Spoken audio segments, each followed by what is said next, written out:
This is the perfect lead-in to our during unit, because that's exactly what Dean's talking about, is now that you've gone through all of this stuff to get somebody, you made your incredible offer, your irresistible offer, now they've started the process with you. Now it's about creating that dream come true experience for them. And that's really all about thinking about this as a timeline. I love this quote from Peter Drucker on page 112, that business has only two functions, marketing and innovation. Marketing and innovation produce results. Everything else is an expense. And when you talk about what is innovation, innovation is creating new and better ways to deliver a result for somebody. It's working on your, page 112, yeah, working on your experience, working on the timeline of what people are going through. Now, when we look at this, what you want to think about is that your experience with somebody, your during unit experience, is like a timeline. So if we look on page 113 here, that from the moment somebody starts the relationship with you, as soon as they say yes, now you're entering into your during unit experience. You're into Profit Activator 5, where we're going to deliver a dream come true experience. And what you want to think about is look at and map out your experience and break it into the segments of the benchmarks that happen along the way. It's kind of like what you were saying about, you look at it that they bought this on the phone. That's the above the line experience. Everything that we talk about that people experience is above the line. Everything below the line are the systems, the processes, the checklists, everything that you have to put in place to make that experience happen. And all of the stuff below the line happens invisibly to people. So sometimes the most important thing is to realize that even though you're very busy below the line, sometimes there's no evidence of that above the line. Just like Dean was saying, if somebody they take their credit card, they buy something for $10,000, that sets into motion a whole lot of things below the line. They have to get that order if they're doing it at a live event. That was where you were mentioning to me that they had to FedEx those orders or get them in there, and it could be, the process could take 3 or 4 days before somebody even got an acknowledgement of their order. So above the line, even though there's all this stuff happening below, there was nothing happening above, and your experience is adding to that. I'll try not to add too much. I don't want to. No, do it. I want you to add it. But two things to remember. This is very important. When somebody gets involved in your product, there's two things. There's lots of things that could make them get disinterested, disengage, want to get out, want a refund, don't think it's working for them. One is as simple as just buyer's remorse. Mm-hmm. So you got to remember, you're fighting two things. The spontaneous, I want my money back in 24 hours, they might not even have touched your deliverable yet. It's got nothing to do with what you've delivered. So does that have anything to do with your product? It's more of just being emotionally engaged and understanding their fears and addressing them before they come up. Secondly is once they get into your product below the line, how you're delivering that and how you make them feel. Right down the road, they might go, wow, this is not what I thought I was getting, mm-hmm. or their dream experience wasn't fulfilled. But remember, don't forget, because so many times if someone is unhappy with the product right away, we want to go to the product and fix it. And in most cases, if it's before 72 hours, they probably didn't even dig in yet. It's just their own internal disbeliefs and limiting beliefs that they've failed at stuff in the past. They're going to fail at this, so I might as well get my money back. So if you're not going after both of those, you're missing at least 50% of the refunds. You could make the product the best in the world. They just feel like they're going to fail. And every little thing counts. I mean, just what he was saying, that you can't even just leave it to the actual delivery of your product. What's going on in their mind at each step along the way here? Here's an example on page 114 of here's an experience that everybody is familiar with, going to a restaurant. Now, if we own a restaurant, the during unit would start the moment somebody makes a reservation. So they've made a reservation for Saturday night, and that's now starting the during unit. If you look at the timeline, because the time is ticking along here, everything that's happening, once you go past that amount of time, you can't go backwards. So when you look at it, if we break that down into the benchmarks that happen along the way in that experience, it'd start out by making the reservation. The next benchmark would be that they arrive at the restaurant. What's the experience arriving at the restaurant? Or arriving at your hotel. We did an episode with Anthony Melcori from Hotel Impossible. And one of the episodes that he did, have you ever seen that show? You'd love this guy. You got to listen to the episode with him. He's fantastic. So he does a show called Hotel Impossible, and it's like those Restaurant Impossible things where he goes into hotels that are struggling, and he kind of turns it around. And the guy's like part Seth Godin, part John McEnroe. You know, he's like that kind of a New Yorker kind of guy, but big on architecting client experiences, guest experiences. And I loved having that episode with him. But one of the episodes that he did was at a hotel in Miami. And it was, if you've been to South Beach, you know, it's all on the street there. There's no, it's not easy to park or anything like that. So he drives up to one of these the hotels, and there's a sign that says valet parking. So he pulls up to the hotel, and he's sitting there for 12 minutes, and nobody comes. And he's just like looking around, thinking they must be gone to park a car or something. But he goes into the front desk and says, hey, I've been waiting for the valet. And they say, oh yeah, just leave the keys with us. And now that is broken. That is how many people before him had that experience of sitting there for 12 minutes waiting for the valet? So his solution to that was putting a little rider underneath the sign. So it said valet parking. A little rider says, leave keys with front desk. That eliminates that problem. You look at all of these little things. So if we carry on with our restaurant experience, getting seated at your table, placing your order, eating your meal, paying the bill, leaving the restaurant, all those are basically the different benchmarks along the way. And every one of you, for your experience, have some natural transition points in going through the experience with you. So you want to look at those through the eyes of your clients. What's going on in their mind as they're arriving at the restaurant? Where do we park? Where do we go? Which door do we use?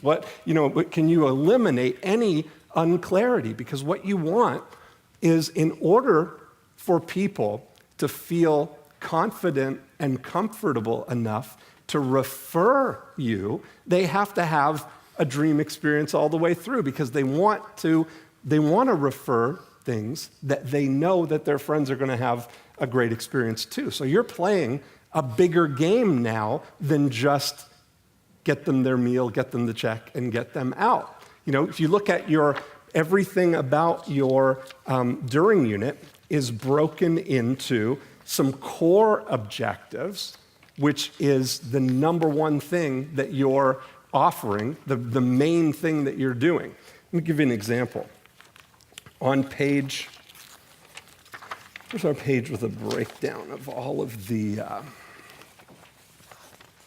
core objectives here. 117. The strategic objectives. 117. Okay.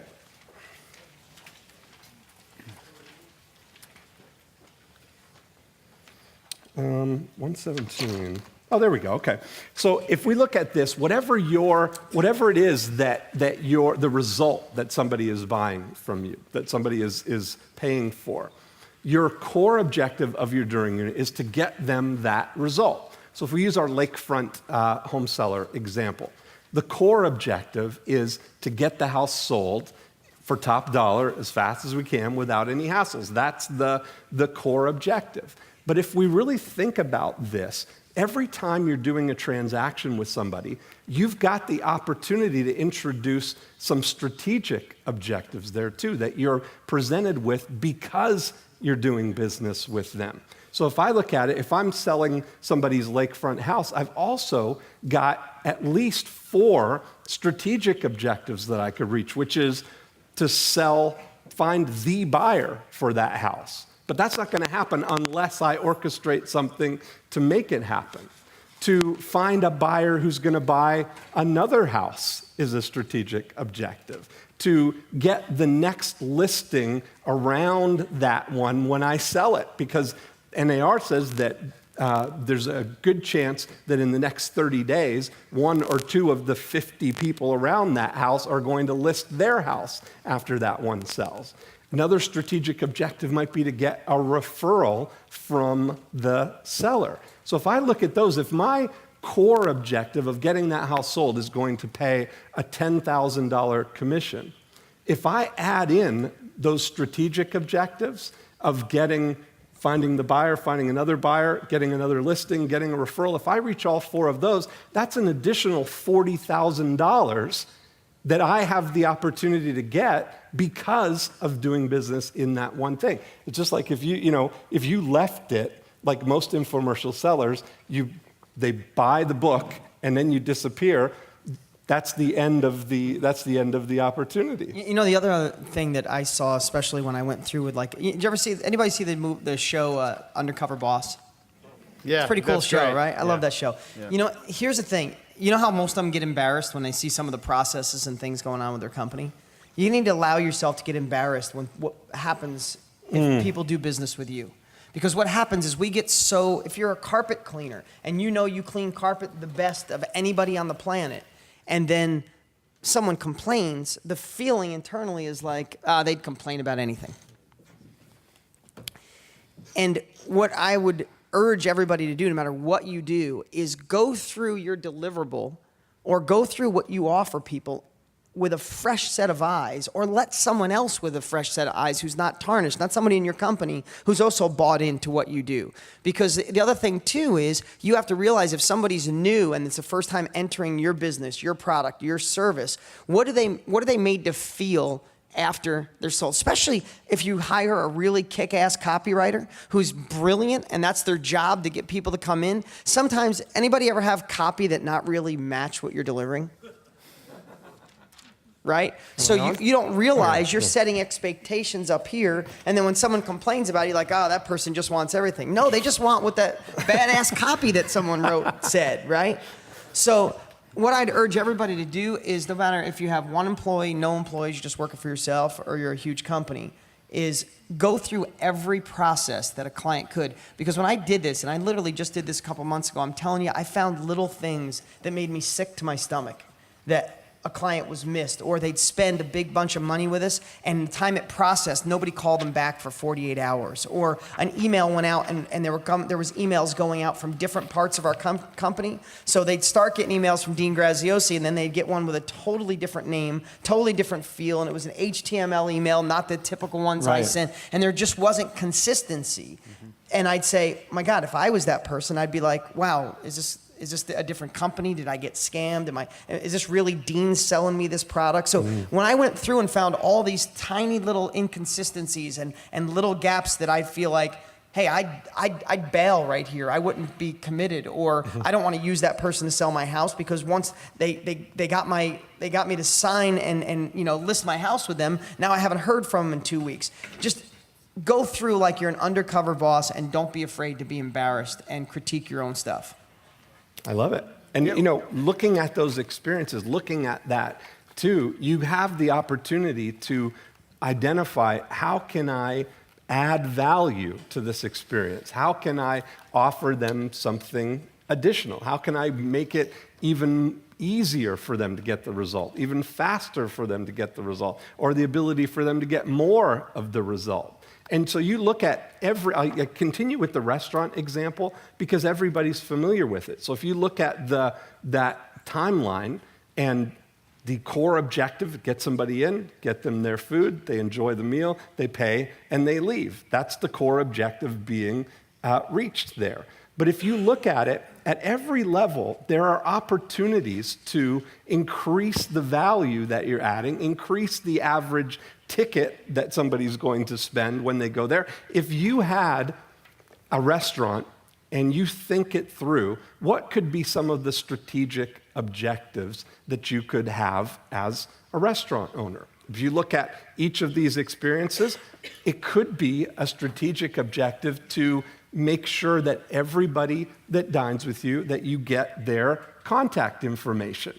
That could be a strategic objective. If you don't architect that, if you don't create that vision for your during unit, it's not going to happen. So you get that idea that we want to get contact information. So maybe you come up with an idea of where do we present this opportunity. Maybe between the time you take somebody's order and their food is coming, maybe you say to them, would you like to join our birthday club?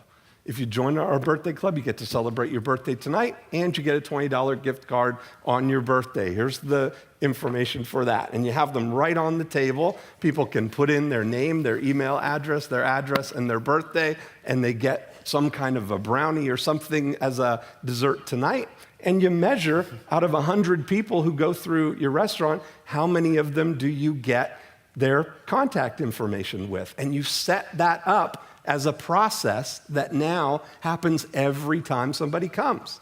Then you look at it and you say, how can we get more people to order appetizers?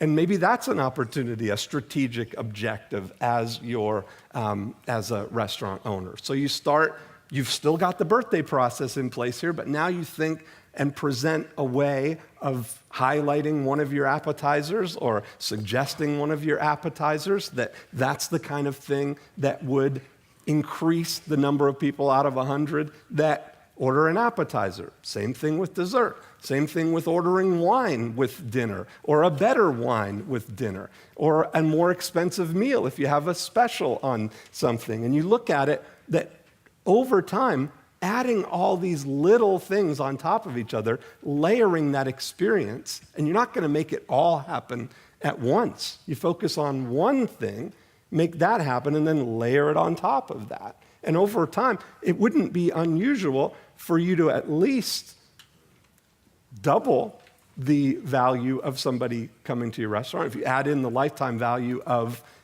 getting the contact information, if you weren't doing it in the past, just thinking ahead of those things. Jeff, you had you got a story to support that, don't you? I do. A little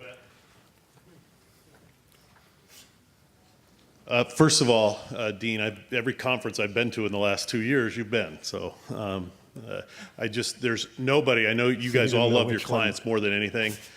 I've never seen anybody celebrate their clients publicly and with such love like you have.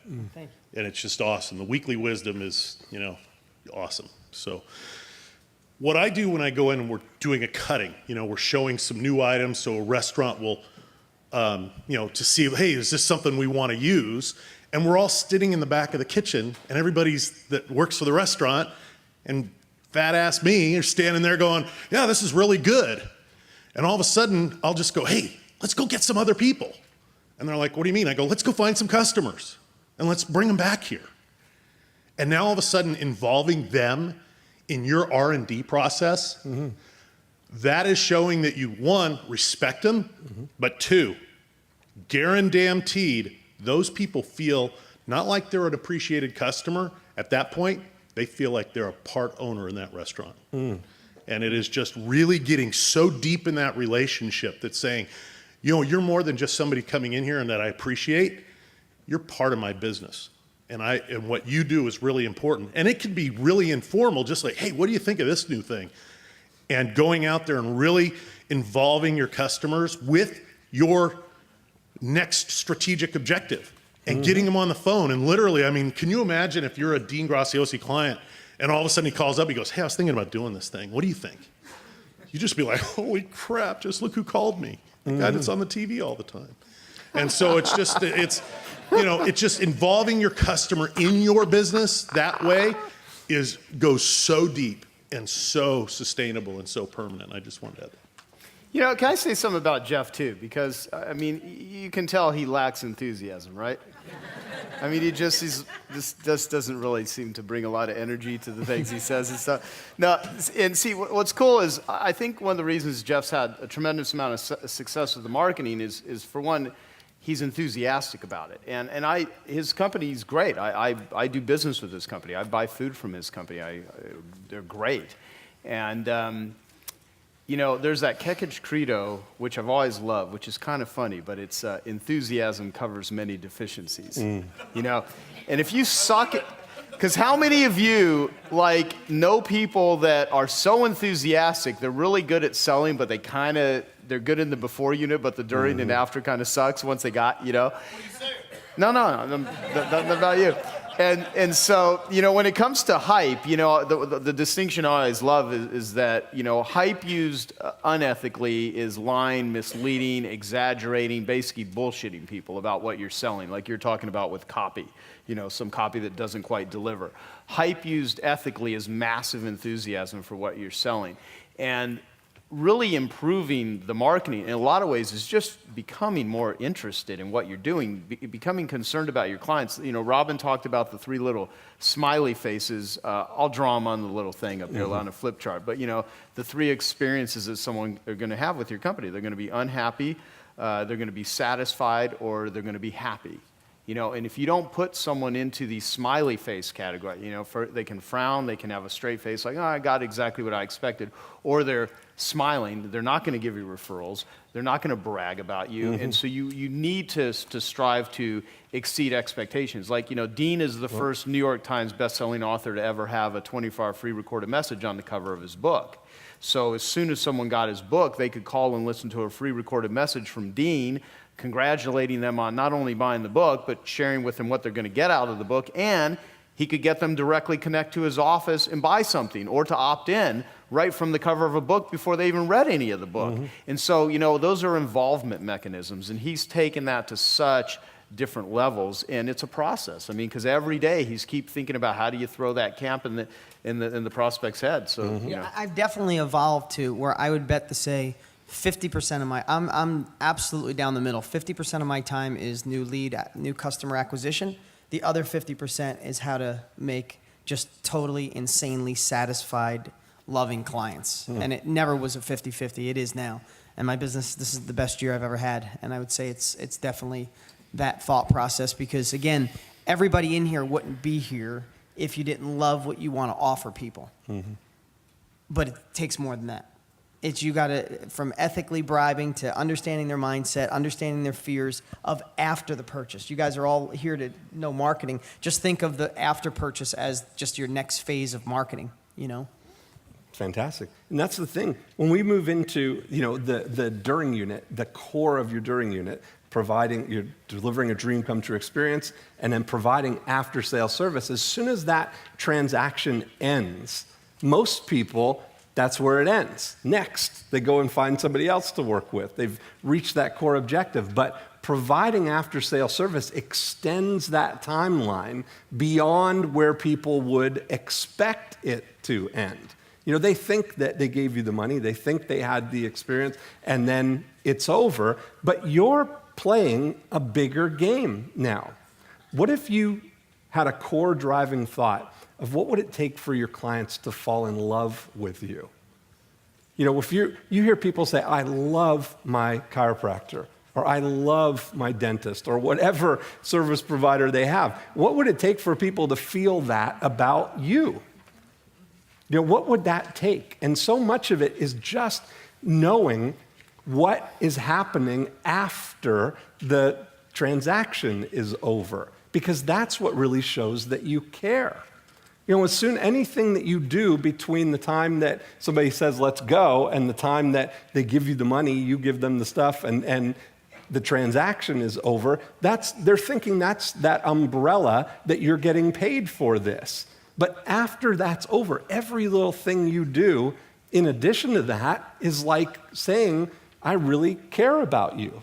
People are sometimes surprised that they would hear from you, or that you've done something above and beyond. So when we look at it, think about your timeline, not your during unit timeline going just through the transactional process, but extending it, maybe making that the midpoint, maybe making the transaction ending the midpoint, because you've got that whole opportunity now to reach strategic objectives in that after sales service. As soon as that's over, it's 100% about strategic objectives. You're setting up a lifetime relationship with somebody. There are things that are happening. If anybody's going to refer you, when is it most likely that they're most excited about what they just did? If somebody buys a car and they drive off the lot, that would be the end of the transaction. But what's happening now? Where are they going in that new car right now?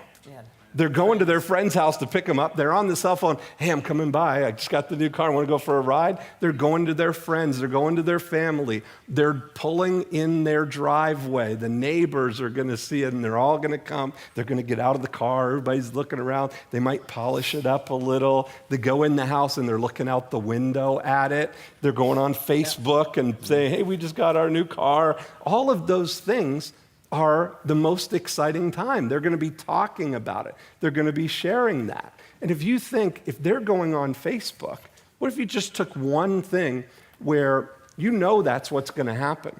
And if you had a strategy where, if you're a car salesman and you take a picture or a video of them taking the keys and driving off the lot, waving like they're excited about their new car, and then you put it on your Facebook page and tag them in the photo, it's already there now. All of their friends, when they're posting about it, they see, hey, we just got this new car. And it sees, your dealership is there as the thing that they got that. That is an opportunity that is a perishable opportunity.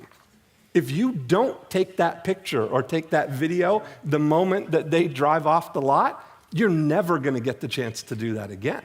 So you have to envision what that above the line experience is going to be, and then you have to put the below the line experiences in place to make sure that you've got everything you need to make that happen. If you're a carpet cleaner, you clean somebody's carpets, you leave, and then you come back the next day and bring them some spot cleaner or bring them something. You're coming just to make sure everything worked out, and you give them some spot cleaner and maybe some certificates for their friends. You think about what are the ways that you could help people fall in love with you. What are the ways that you can add value after the transaction is over? That's really the most valuable thing. I remember one of my most successful clients, this is probably like a decade ago, would deliver. He had a deal with a local florist where they would throw away flowers like on a daily basis, but they still look nice, but they couldn't quite sell them anymore. Okay. And so he would get all these flowers like for free, right? He would just say, "Oh, I'll pick them up for you from you." And they're like, great. And so they would take these, and he would put a little thing from the florist, so it was like a tag on there, so it was endorsement for their business. He got free flowers, right?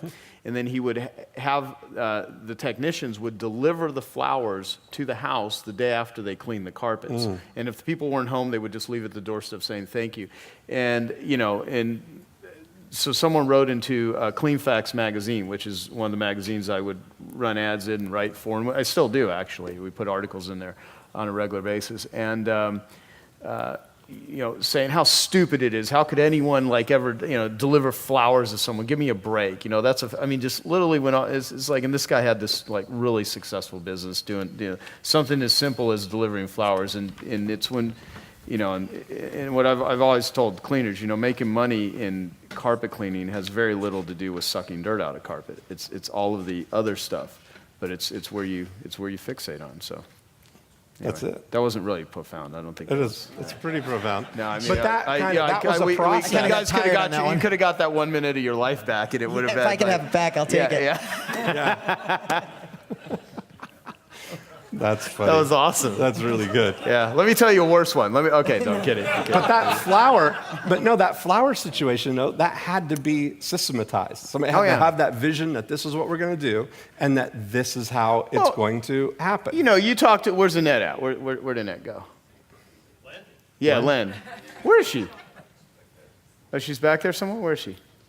She's in one of... Oh, she lost interest. You used to do that? Why'd you stop? Oh, yeah. I shouldn't have asked you. Sorry. You're strike two, bro. Yeah, Kick it back over to Dean. Yeah.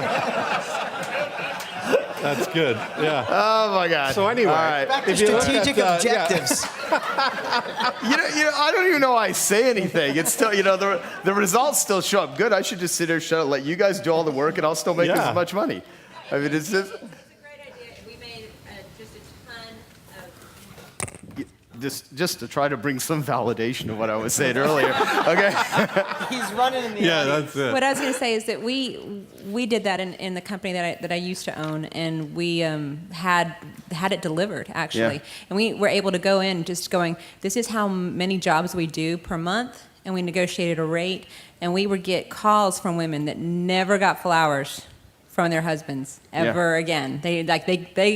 They were not serviced after their marriage sale. So this is a continuing thing. Like, they never got flowers again after they were purchased. So they loved the idea of seeing a truck pull up and somebody brought them flowers, and lo and behold, it was a company that they did service with the day before, just to say thank you for this, and we hope this brightens your day, and you're a great customer. So it was phenomenal for us, and the referral rate on that was huge, because women would call all their friends just to say, holy crap, this service company that I did business with yesterday brought me flowers. I mean, Right. it was just really cool. Yeah. Thank you.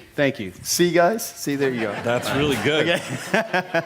So there are two things that I want you to take away from and back to your office when you're working on your During unit here, is that I want you to understand that your During unit is going to be a constantly evolving thing. You've got so much opportunity there. And it's really about creating the vision for what you want people to experience. And a lot of that is just even getting inside their mind and experiencing it as they would be experiencing it, identifying where the opportunities to add those touch points are, and then one at a time, systematically, just adding things to your business. What if between now and the end of the year, one a week, you added one touch point to your During unit experience? You focus on one every week. That's 12 additional things that you could add to your During unit experience, and you'll be shocked at the economic impact of that. I mean, just focusing on those things. I've got a worksheet for Just them, too. collecting birthdays as an example. Collecting birthdays and 2, 4, 6, automating, 8. just saying happy birthday to them, mail, email. It's such a simple thing, but that process has just added thousands to my business. Yeah. You look at it, so on page 132, this is one of the things, we're not going to have you do it right now, but when you go back, you want to start thinking about, what are the strategic objectives that I could reach? What are the extra things that I could do that could add value? And start adding up what that could be worth in your During unit. What page is it? On page 132. Fold over that page so that you remember to go do this when the conference is done. Now, there's also, this is an ongoing process that you're going to work on. On page 136, when you think about what those objectives are, you've got an opportunity to kind of describe what the above-the-line experience is that you want to have happen, and then below the line, list a checklist of all the things that have to happen or be put in place to make that a reality, to make sure that you can actually add that. So I would imagine, just like, and I've seen Dean's big whiteboard wall with his entire During unit experience laid out like this. That's what I'm talking about. If you make that on your, really presence it for yourself, because it's your main focus. If you list the experience timeline and use the little arrows to point where on the timeline things happen, you've got that constantly evolving process. I'm pretty visual, and I don't like doing graphs on the computer, so I end up literally getting butcher paper, and I roll out butcher paper. It's easier for me, or a big whiteboard, one or the other. But a whiteboard eventually goes away. I like to kind of document it. But it doesn't matter how big your business is. You'll be shocked if you go through every possible channel that your client could. So if someone gets involved in your program and they're not happy, right? Not that everybody in here is selling something. If you're, not selling a product, but even if you're doing a service, if someone doesn't refer you or someone wants a refund or whatever it is, you will be amazed on how many different channels that person can go through. If you're selling a service or a product and someone wants their money back, right? What is the process? Who do they talk to? I found out literally going through the process, even with just our books, someone would call for, say, I don't want the book. And when in most cases had nothing to do with our book, they didn't read it. It was just the buyer's remorse. It was the 3-day, I got the book, or I got the product I just want. And what I was finding is that they would leave a message in our one department, and they would get a call back within 24 hours. And I didn't like that, because who in here likes breakage, right? Who likes when you call and you get put through a couple hoops? It only, I think, aggravates you more if someone says, hey, I wanted to refund this, and now nobody's going to call me. You got 24 hours to stew and be upset. So I changed that when someone calls for a refund, that they're immediately transferred to the right department, and it's handled at that moment live. As long as we could, we even extended some of the hours, and it was a significant impact. I don't know the exact number.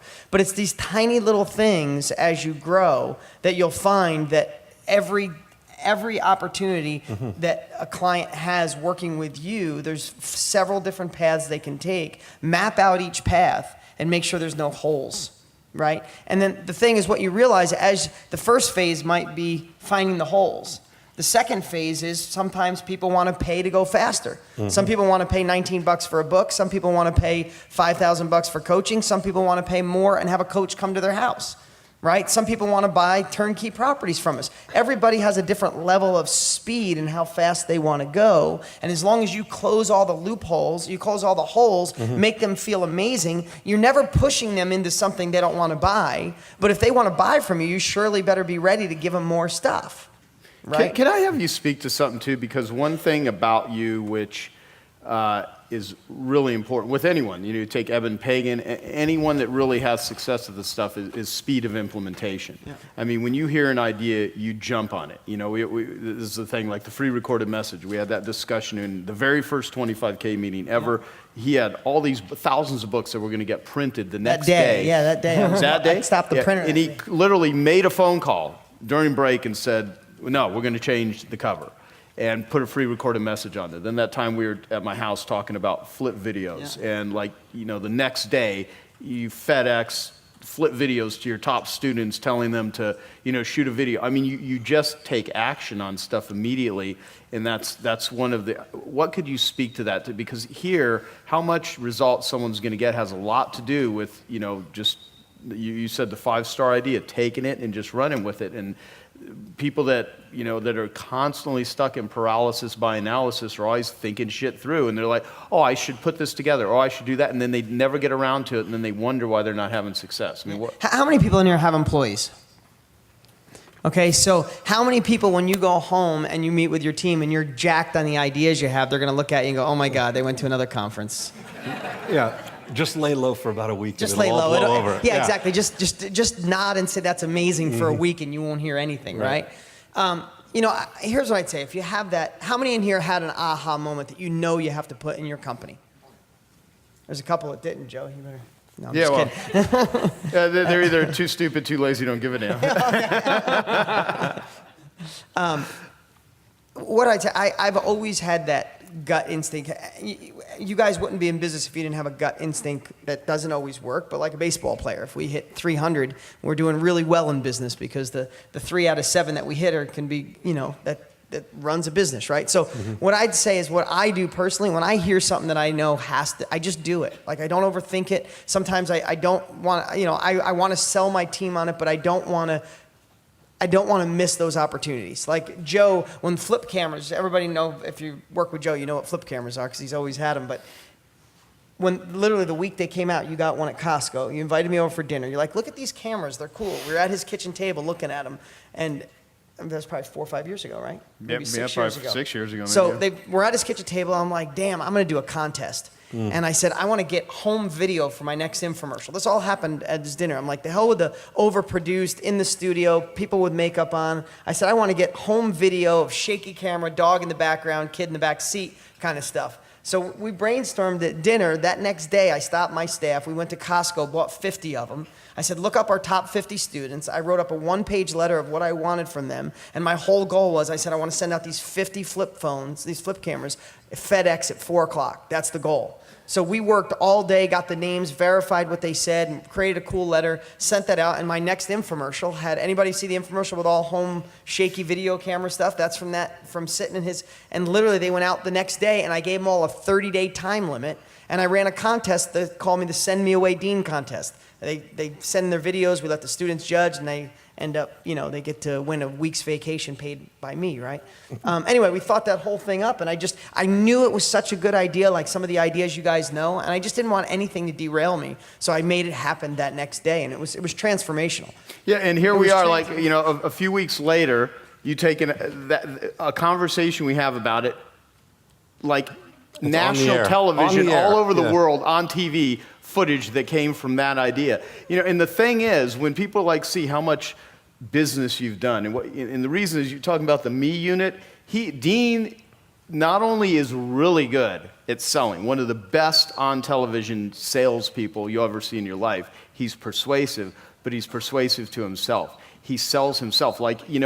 People are buying things from Dean literally within minutes of seeing an infomercial, and an hour before even seeing Dean on TV, they were not thinking that they would be buying in an hour a book on how to invest in real estate. They're not out searching for Dean. Some things are bought. People go in the convenience store and buy a case of beer or whatever. They don't go looking for real estate books and real estate coaching programs. That shit needs to be sold. And so when he's selling, and so when you do that, there's a process to it, and speed of implementation is such a critical thing. And how quickly you take this manual and you jump into it has everything to do with what's going to happen before, as Dean was talking about earlier, you get sucked back into your regular life. So the more that you can put up a wall to all of that and boom, go into it, the better you're going to do. The thing that's elusive about this is, we call this the breakthrough blueprint.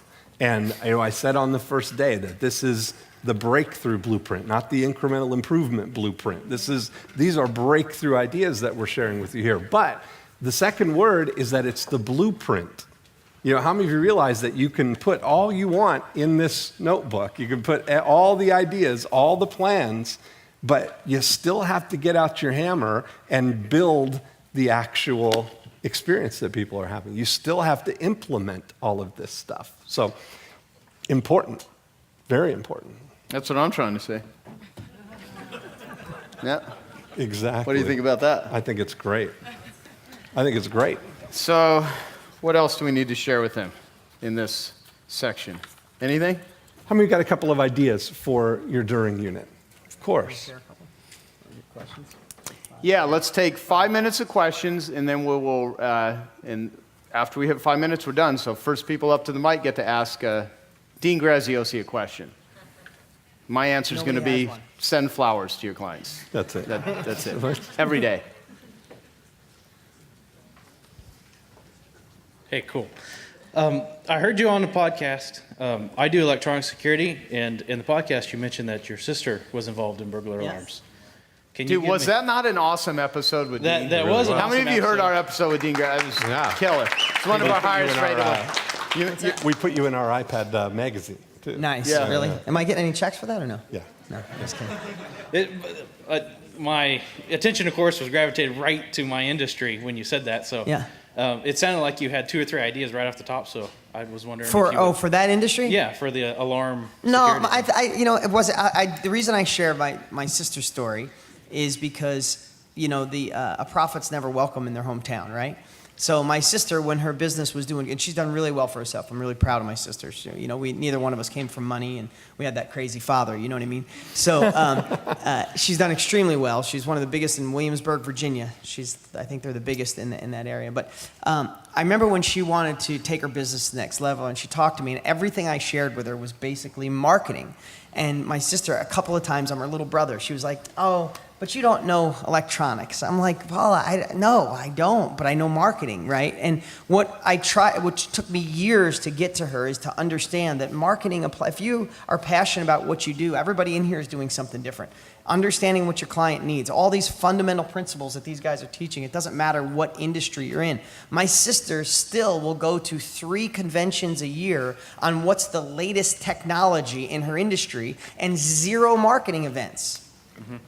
And they know their business. It's like the carpet cleaning business. Somebody can know how to clean carpets really well or know how to sell more people into getting their carpets cleaned, right? Mm-hmm. So my whole point, I think what I made on that was, it took me years to get my sister to say, I said, stop going to events that talk about the technology, and get to an event like this.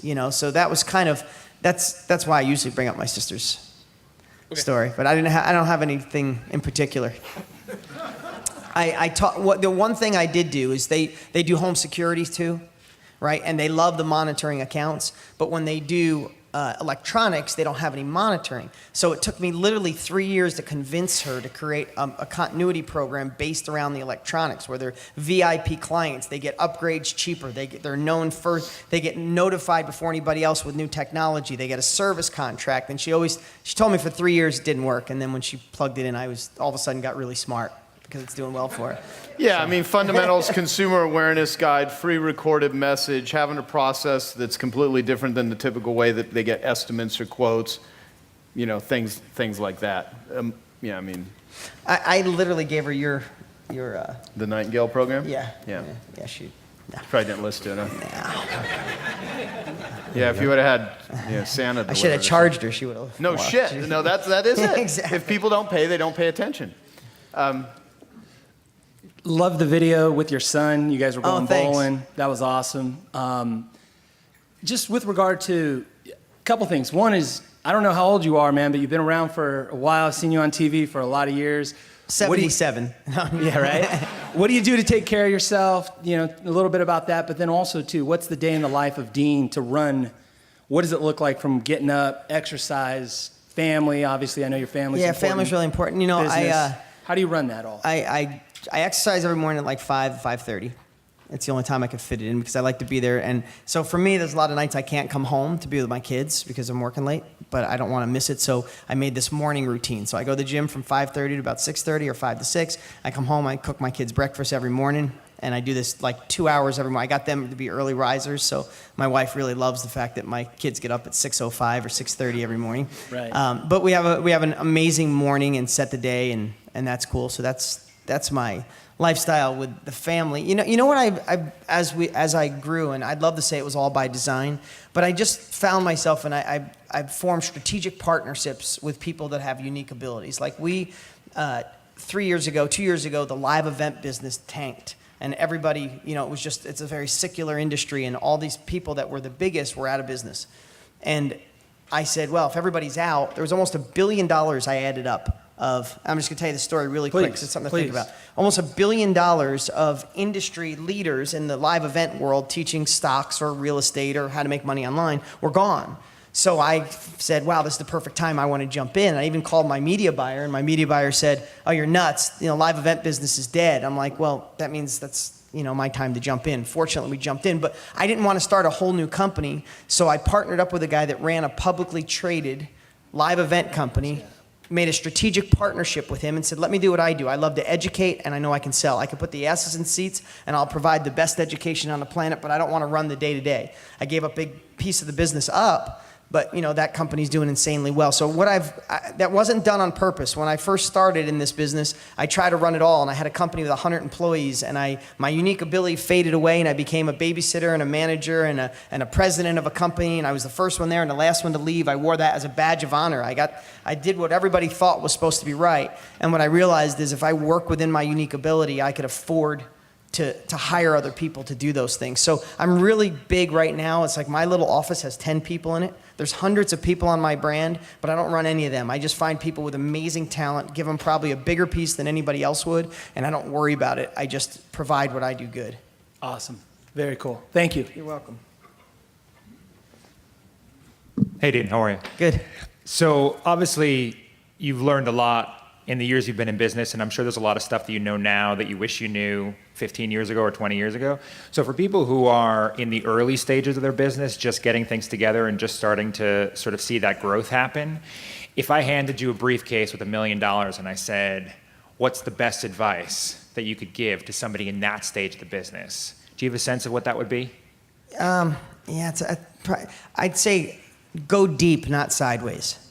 As entrepreneurs, we say yes more than anybody else, right? Mm-hmm. We say yes to more hours, yes to missing our kids' baseball games, yes to coming to events like this, yes to a whole bunch of things that people think we're nuts from the outside, right?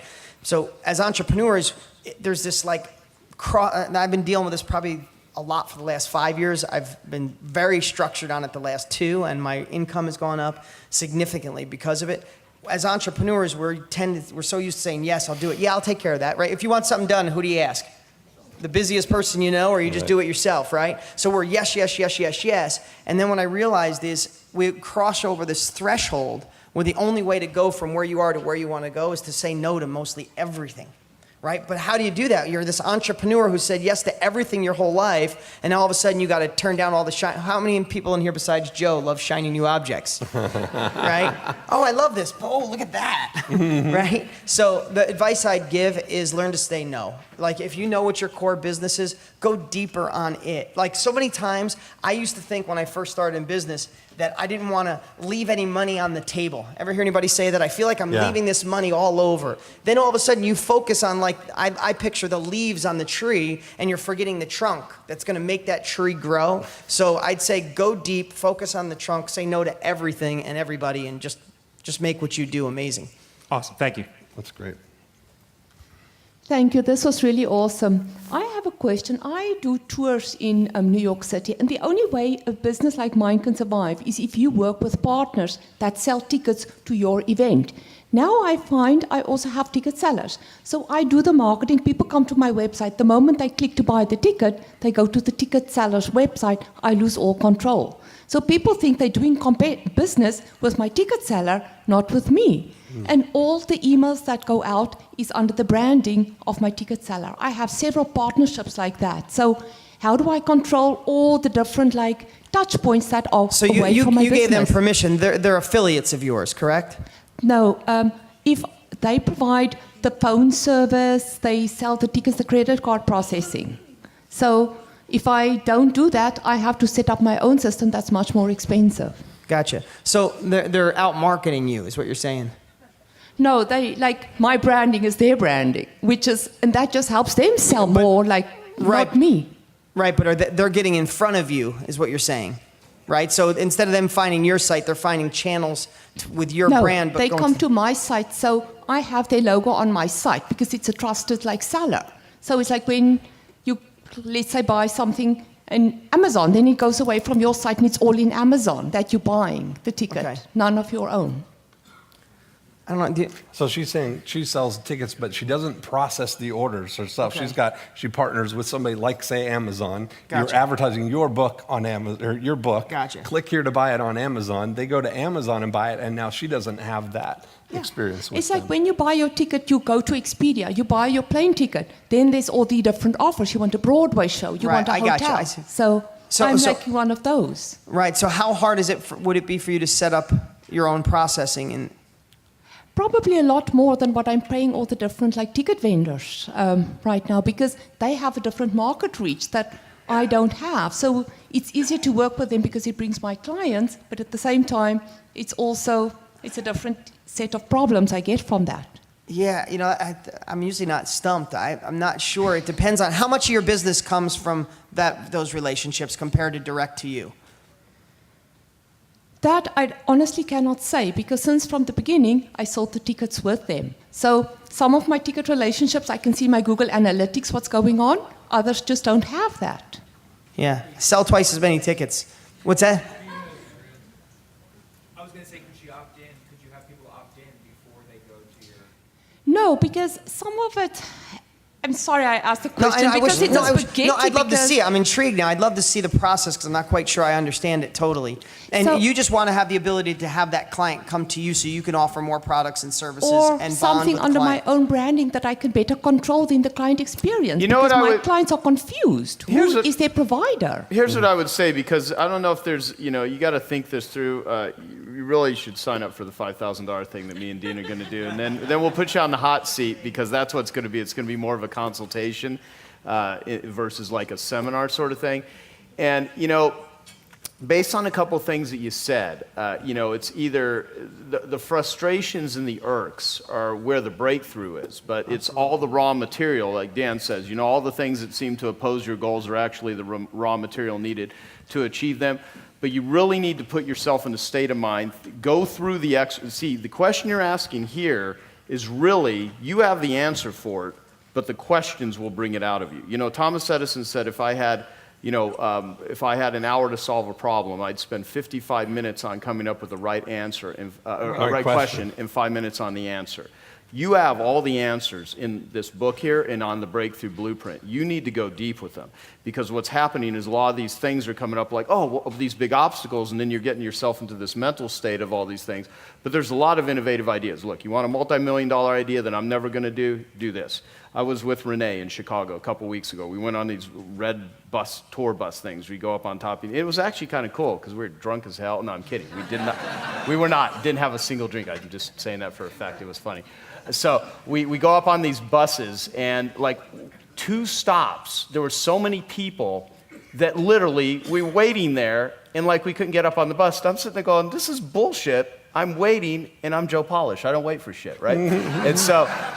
don't they know who I think I am? Yeah, right. Yeah. And I'm kidding about that, too. I'm not that egotistical. So, I mean, believe me, when we're done with this seminar, and if I go to Whole Foods, no one knows who I am, so it doesn't matter. But anyway, so we're sitting there, and I said to Rand, I go, just create a freaking app, like an app, that's tied in, and you get one of these tour guides. They've got all these tour guides that they're paying like probably $15 an hour to drive a bus around that know everything about the city.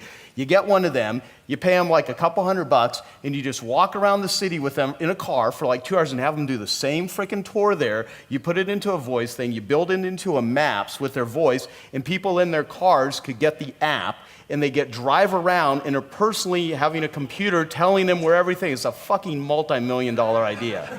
Okay? You know the business there. Build the app, license it to other people that are doing the shit that you're doing, get rid of all the frustrations there. You'll have a gigantic business. You have all these people paying you for robotic money. Thank you. Sense? Thank you. Okay. She's like, I didn't get my... Yeah, but could somebody answer my question? Yeah. Yeah, that's all good, Joe. Expedia, is that what you said? Yeah. Pay me what the idea is worth once you're making a lot of money, if you do that. Give me equity in the company. We'll be good, and then I'll consult for you for free.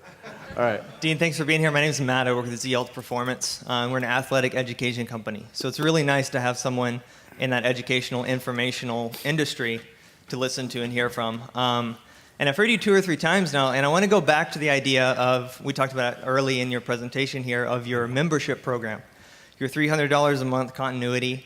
Being the face on television, the face of the brand, we're kind of in the same place. So Dean uses the Siegfried and Roy illustration. We are that, and we're trying to duplicate and create this membership site. How important was it for you as the face of the brand to have your face be continuously put in front of the people who are joining the membership program? And then how do you accomplish that? Because you're assigning them life coaches, you're assigning them a community portal, perhaps. Right. And you mentioned daily videos. So two things. Who's the face of it? You or No, it's Dr. Eric Cobb and Kathy Mock are our owners. But Dr. Cobb is the one teaching. Who you know from 25K. Yeah. So is there a problem that they don't want to do so much of the face stuff and you need to evolve away from it? No, they would love to. It's a capacity issue. It's a how long does it take to create the content when Dr. Cobb is writing new courses, creating new products, on the road teaching, and expanding our influence through Genius Network and other relationships. Gotcha. And make him more money, he'll find more time. So 2 things. What I did is I use my students to replicate what I do. I have about 50 students out on the road training right now that were in my audience, never did real estate, became successful. Once they did good, we taught them to be trainers. Okay? In my continuity program, one of the things is ask the experts. So I have about 15 students on staff that our students turn really successful. They can go in and ask them the questions. That doesn't take any time with mine. The daily wisdom videos aren't me. They're 5-minute video, 5 minutes or less video clips from my top students sharing Dean wisdom that made them change their lives, right? Nice. So I have a live chat that the members go in and speak with each other in that has nothing to do with me. But everything in there is the philosophies that I teach, right? So everything has a Dean emphasis, a Dean training, but it's taught by people who learned and evolved. So my influence in that site or my time in that site is extremely minimal, but if you went in there, it feels like you're in my living room. Nice. Does that make sense? Yeah, it does. Awesome. Hope Thank that you. helps. It does. Thanks. Not really, but go ahead. We'll make it quick. You're walking there. What did I say? No? I mean, I guess I could. Dean, if you had one product that is your most expensive product that you offer right now, and you only had one marketing evil scheme that you would use, your fail-safe plan, what would it be? In my company? Yeah. Oh, I don't know. That's a tough one. What are you trying to? What are you really trying to get after? Like, what's your? I got a friggin' expensive product, so I need to know how to sell it. Super yachts. What do you sell? Super? Yeah. Yachts. Yachts. Yeah. Well, do you want legal means or not? I mean, Just what marketing. So how do you scheme sell them is. now? I personally do sort of video reviews and postcards, and a bit like the real estate model. Yeah, I mean, the whole thing is it doesn't matter what you're selling. You're just obviously knowing your target demographic that you're going after. And, you don't have the ability to have a bridge sale. You can't sell them a smaller boat than a medium-sized boat and then sell them the yacht, right? That's kind of the model that a lot of people use. That's what I use, right? You're going from zero to this big monster. Mm-hmm. Remember, that type of person wants to be made to feel a certain way.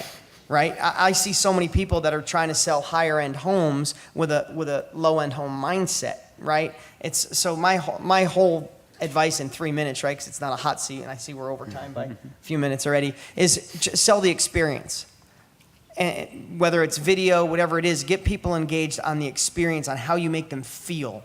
Not how much the value on the boat. They could probably buy a yacht. When somebody's going to spend big money on a big yacht, there's a lot of places they can go, and there's a lot of places they can get discounts. And just like every level stuff, what Joe's been teaching for years, you could fight on price, or you could just make them feel a certain way that they wouldn't want to go to anybody else but you. So even if you don't have the yacht they want, they would wait for you because you made them feel a certain way. And you can do that through videos and special emails and presents and gifts and all that kind of stuff. And you're selling the yachts. Yeah, I don't manufacture the yachts. I get listings, Like a real estate agent selling a pre-owned, yeah. Okay. Yeah. Okay. So I think the service is making them feel how they want to feel is probably a good. So what would your average sale be? I used the 9-word email back in August, and I had a reply from him the next day. I've been holding his hand for the last several weeks through the design sort of periods, and on Tuesday I had the first quote of 3 for 96 million, and yesterday I got a quote for 115 million. So. Yeah, just make one sale every couple of days. You'll be That able to amazing, the 9-word email gets you a 9-figure sale. That's perfect. That's cool. That's cool. Well, good luck. Thank you. Yeah, I don't even want to help you with anything right now. No, I'm kidding. That's let me think about some things for you too, because I think even experiential trips like we do Necker Island and stuff like that, he could piece together some really, Dean's right. It really is about designing the ultimate experience. And when have Dean talk about the dream come true experience, you'll get more ideas. So when we go into the next session, things will be very applicable to what you just asked. Ricardo, you own a pretty big company. I think you should put up the money. We can partner on this. We're good. I like what I'm hearing. So who, I know you're out of time. Who in here is in 25K? Wow, that's cool. 3, 4, 5, 6. 6 people? 7, 8.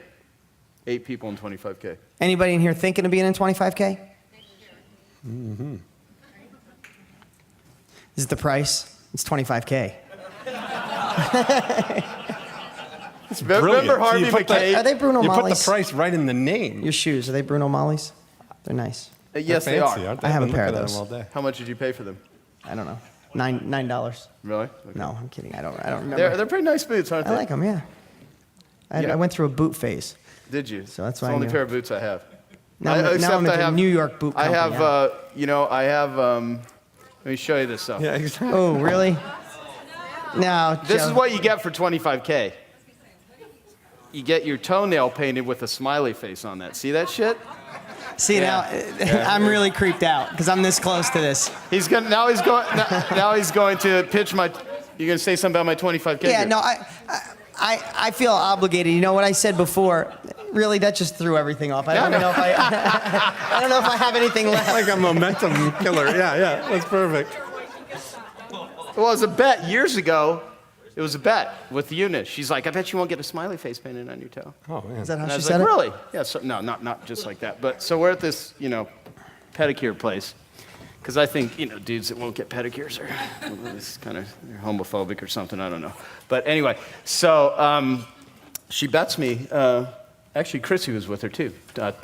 $20 if I'd get a smiley faces. So not only did I get the smiley face painted on my toe, but 2 weeks I walked around with open toe sandals. It was awesome. Perfect. Nice. Been doing it ever since. No, Sorry. No, I brought up 25K for a reason because Joe and 25K, Joe's the first person that ever got money out of me. I never went to, before I went to Joe's 25K, I'd never been to a live event ever on anything.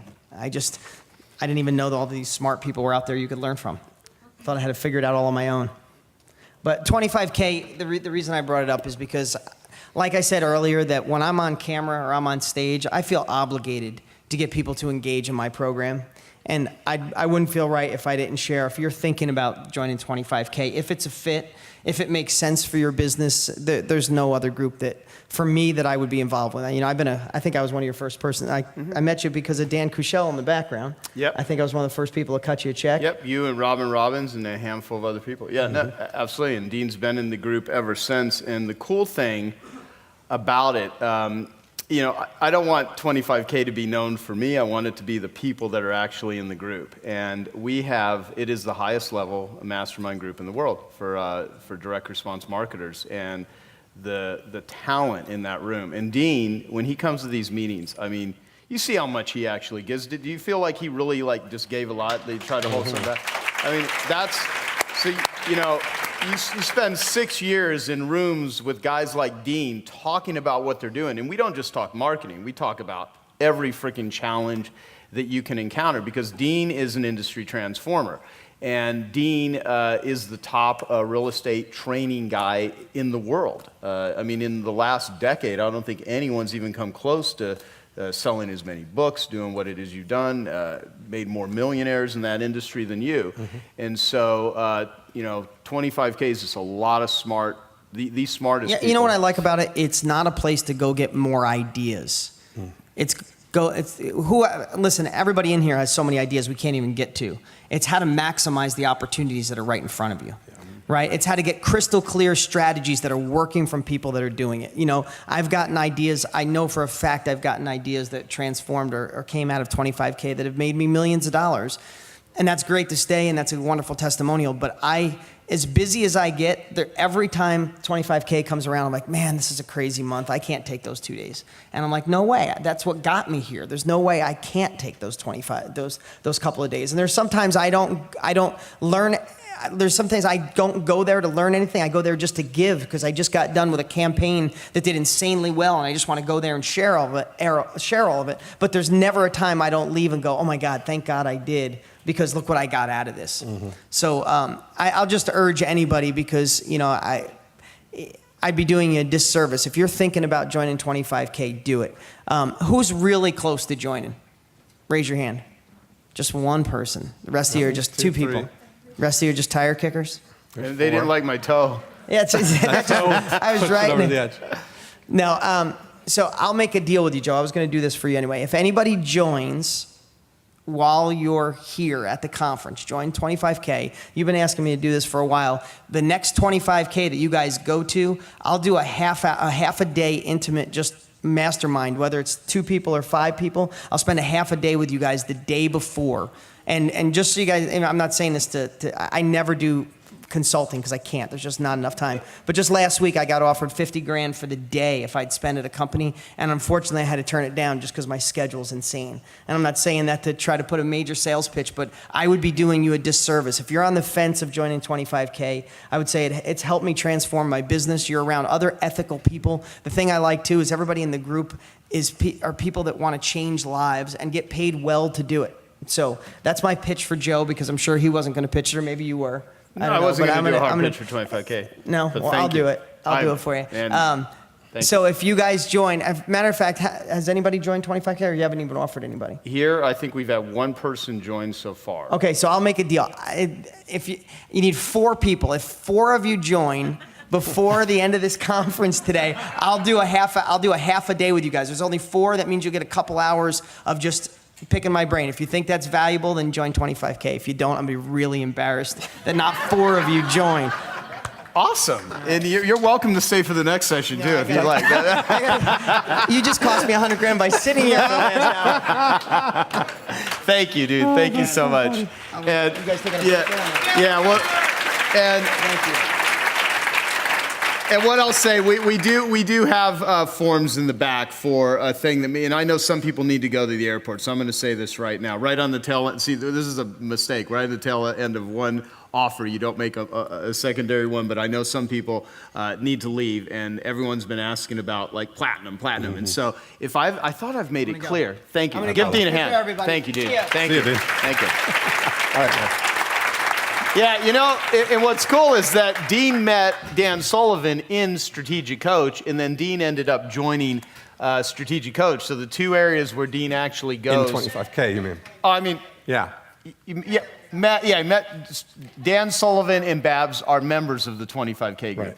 And so he met them there, and then he joined Strategic Coach. So the things that we're telling for high-level entrepreneurs, the 2 places to learn are 25K and Strategic Coach. I mean, that's sort of, it just works. They're very synergistic. Dean's in the group. I mean, it's just awesome. And so what the hell was I going to say before? Okay, platinum. So what I've said, platinum for the next year is going to be join Strategic Coach and our event that we're going to do. We're going to do a 3-day event, and the dates are January 10th, 11th, and 12th. Okay, me and Dean are going to decide if we're either going to do it in Florida or if we're going to do it here in Arizona. Okay, maybe we can take a survey after but we're going to limit it. Florida. Arizona. Wow. Oh, they weren't warmed up. Florida. Arizona.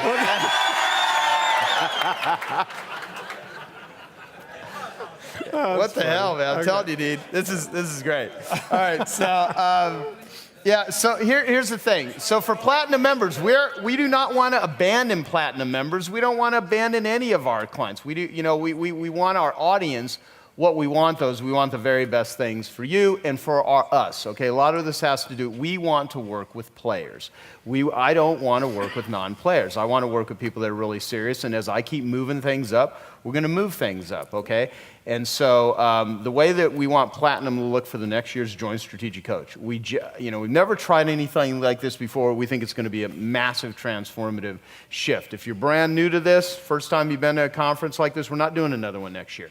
If you want to hang out with us, we're going to do more of like a consultative 3-day thorough before, during, and after, but we'll be able to do hot seats. We'll be able to have discussions because we're not going to have 350 people at the thing. And so that's what it's going to be. And by that time, you will have gone through the breakthrough blueprint. You will have thoroughly thought this through, and it's the best way to start next year, right at the very beginning. And after that, you're going to have continuing, ongoing training and access to stuff. Not training like we're going to hop on conference calls all the time. We're going to actually create modules, and you'll have access to a year's worth of Piranha Central. So Piranha Central has over 1,000 downloadable sales letters, promotions, campaigns, literally hundreds of thousands of dollars worth of templates. If you use it, if you implement it. Also, we will give you a copy of anyone that signs up. We're going to give you a copy of the implementation $1,000 one-day program that we did with Wyatt Woodsmall. So you can go really deep on how to actually implement, and we'll do it in, you can either pay $5,000 up front, which we prefer because then we get all your money at once, or you can get 3 monthly installments of $1,750, and we have a form back there that says Breakthrough Blueprint Live. Before you decide, are you ready to spend 3 days in an intimate setting with Dean and Joe working on the biggest breakthrough opportunities in your business? This small group setting is a hands-on working session. It is not a sit back and take it from the back of the room event. You must be prepared to work. We expect that you've gone through the Breakthrough Blueprint online and will have already done the homework assignments and thinking to prepare you for this mastermind. This is your chance to get our very best advice and thinking applied to your business. You must be willing to be put on the hot seat and have us work on your marketing materials, offers, referral strategies, and be willing to contribute ideas to the other group, others in the group when they're on the hot seat. If you're ready, we're ready to get to work, and it says, yes, count me in. I'm ready to have my best year ever and spend 3 days focused on creating my breakthrough blueprint with Dean and Joe. And we have payment, Amex. I just thought this was clever. Amex, Visa, MasterCard, and Batman. Okay? So fill that out, and we're not going to do any scarcity pitch like, whatever, you get a bubble bath with Dean. What I will tell you, though, if you sign up here, you will get the bonuses you'll get the implementation program for $1,000 with Wyatt Wood Small. Perfect. You'll get a copy of the book Admired by Mark Thompson, who we just did this freaking awesome podcast with. And there's some other things that we have, like Stick Strategy Secrets. You'll get a copy of Stick Strategy Secrets that we've sold that program anywhere from $800 to $1,500. And you will get a copy of my Nightingale Conant program for everyone that makes a decision. Those bonuses are for making a decision here and today. Okay? Perfect. Anything else you want to add to it? I think that's great. Well, you got 12 weeks at least between now and when we do that event, that there's all that time. The more that you put into going through the Breakthrough Blueprint online and come prepared with having already done a lot of your thinking, that's how we can help you draw the very best breakthrough opportunities out of our time together. So what do you think? If we earn the right to actually tell you to do that sort of stuff, have we given you enough ideas that will make, how many of you will make at least $5,000 as a result of sitting here? Amen. Good. Amen. Okay. All right. And we need a break. We need a break. Okay, so how long are we going to take a break for, Eunice? Tell me. 20-minute break. Be back 10 after the hour. You guys having fun? Yeah. Is your brain ready to explode? Yeah. Here's the deal. Hang with us, okay? Because we're going to go through the rest, and then we're going to set you off, and all of these ideas will change your life, and it's an intense, compressed thing. And tomorrow we have a platinum meeting. So those of you that are in platinum, what time are we starting that? I guess 9 in the morning from anyone in my team. Is there anyone here? 9 a.m. It'll be here, right? Right here. Okay. And so everyone that's in platinum. And I forgot to mention this, if you sign up for the 5K event with me and Dean, you are welcome to attend that meeting tomorrow. If you're flying out, you can access it via webcast, and we can get you a link to watch it webcast. And if you're flying in the morning, so you couldn't watch it webcast, we will get you the recordings of the Platinum meeting. Okay, so if you want to participate in that, the only thing that we cannot do, because all of these meals are pre-ordered, we can't have you eat lunch with us. Well, you can eat lunch with us, but you have to pay for your own lunch, I think. Or share. Or you can kind of cozy up next to, remember, kind of take a piece of asparagus or something like that. I don't know. Perfect. So that'll be 9 till when? When are we going? 12. About noon. Okay, so we're going to have a really cool platinum meeting tomorrow. All right. So that's that. There's only about 30. We actually have 30 Batman credit cards left, and some people did not get a Batman credit card. Okay? Do me a favor. If you already got one, don't be a jerk and take a second one, so just keep your hand raised, and Rochelle or someone on my team will come and just give you a Batman credit card. Okay, so just keep your hand up, and she'll get you one. Okay? And, all right. Oh, also, videos. People have been, how many of you would like videos of this event? Oh, the DVDs. Yeah, who wants the DVDs? Okay. So we have forms, which we have in the back. What do you think we should sell these for? To you? $997, who thinks?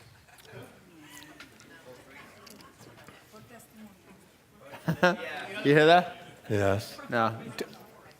$597? No, we can't do that. We'd have to reprint the order form if we did that. Okay. We can't. It's too late to do that. It's too late. Copies cost money. All right. No, we're gonna $297. If you want copies of the DVDs, including online access, we'll get you online access immediately, including stuff that went with it, because we have, obviously stuff that goes with it. And I'm going to do this, and this will only be, and you have to get your form in. If you do the 5K thing, we'll give you that for free. All right? So there you go. Yep, really pitch that 5K deal. All right.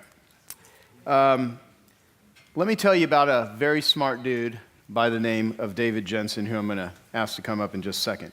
He is an author, speaker, consultant, and founder of the Hiring Academy. He thrives on helping business owners envision, evaluate, and expand upon their passions. His executive experience includes presidents and board of directors with international consulting and banking firms, human resources, and project management in diverse industries. He also serves as the executive director of Rock for Human Rights Foundation and sits on the advisory board of Project Hood, among other charitable activities. This guy is a hiring expert. He now has a weekly column in the Huffington Post, and he's a 25K member, and he's awesome.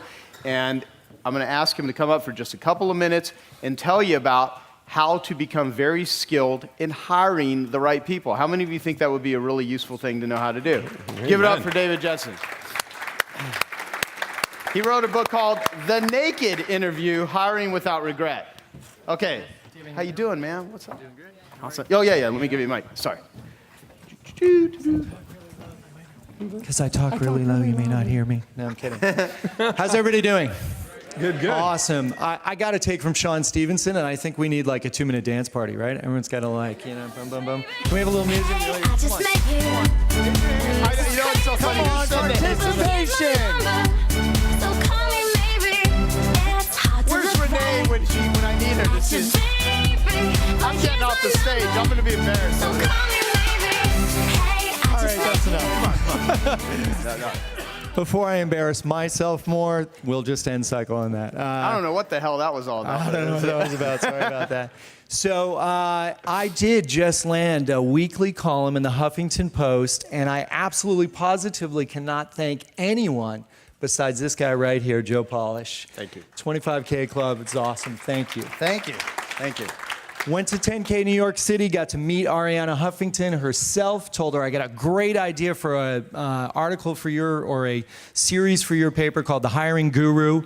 She said, I like that.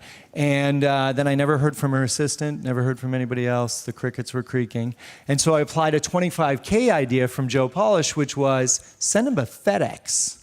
And that's exactly what I did. I sent a FedEx. It got open, signature required, so I got an autograph. And 48 hours later, I got an email from the senior editor of the Huffington Post and said, we would love to have your column in our paper. Done. Pretty cool. Pretty cool. Awesome. So needless to say that I had a list of thousands. Now our list is growing over 6 figures and beyond. We have a joint venture coming up real soon, which is going to be exciting. And that's all because of 25K. It's literally changed my life in that business. So if you've thought it's expensive, it is. It's expensive whether you make tens of thousands of dollars a year, hundreds of thousands of dollars a year, or whether you're a multimillionaire. It's an expensive chunk of change to part with. But absolutely positively, Joe has absolutely demanding standards that when you come in, that you will make 10x your money back. And I can truly say that is absolutely true. So yeah, we actually don't let people renew for the next year if they don't make at least $250,000 within the first year being in 25K. You don't renew because you're not a player and you're not obviously capable of taking elegant ideas and making money with them. Awesome. Cool. So I'm going to take 1 minute of your time, and I'm going to also borrow from Sean Stevenson. Do we have that first slide? Instead of normally Joe says, will you come up and just tell him one thing about hiring? And I decided I want to just blow you away. I'm going to give you all 10 of my truths free of charge right here, simple. And these are the 10 truths for hiring, okay? You don't need to take notes. I'll make sure you get this after. 1, you must be diligent, not desperate, okay? 60% of business owners surveyed said they hired the first person who walked through the door. Absolutely ridiculous. 2, phone screening. You should hear them smile when you talk to them on the phone, when you first call them up. If you don't, or they're like too busy with their dog to have a talk with a potential employer, let them go. 3, testing tells a true tale. You got to give them some sort of evaluation. You got to find out whether that person's going to have your same morals, values, and skills to help your business go to the next level. So you got to test them. 4, an interview is tug of war, so pull. Don't just sit there and ask them, why would you like this job? How would your future be? Thank you so much. You know, ask them some tough questions because you're going to spend a lot of time with that person and you're going to depend on them so that you can get more freedom yourself.